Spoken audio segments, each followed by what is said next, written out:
Wagner boss Yevgeny Prigozhin, who led a short-lived rebellion in Russia last month, is in Russia and not Belarus, the leader of Belarus says.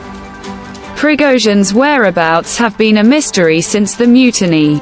Under the deal to end the standoff, charges against him were dropped and he was offered a move to Belarus.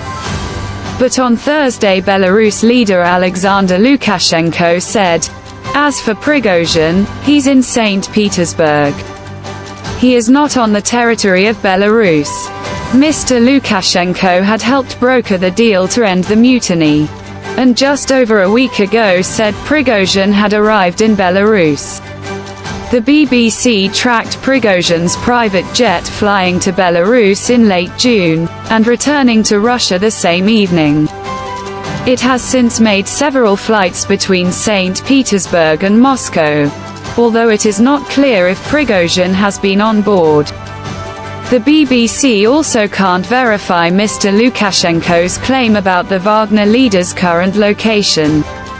On Thursday Mr. Lukashenko added that, as far as I know, the rest of the Wagner fighters were still at their bases, which could include eastern Ukraine or a training base in Russia's Krasnodar region.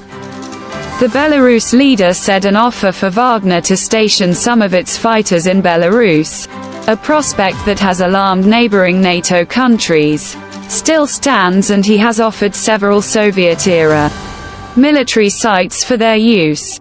But Wagner have a different vision, he said, adding, of course I want to tell you about that. At present, the issue of their relocation has not been resolved.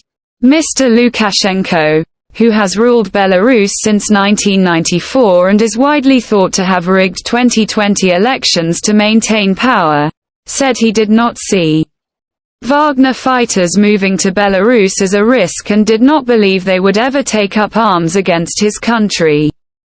The Wagner Group is a private army of mercenaries that has been fighting alongside the regular Russian army in Ukraine. Prigozhin's mutiny saw Wagner mercenaries cross from field camps in Ukraine into the southern city of Rostov-on-Don, seizing command of some security facilities.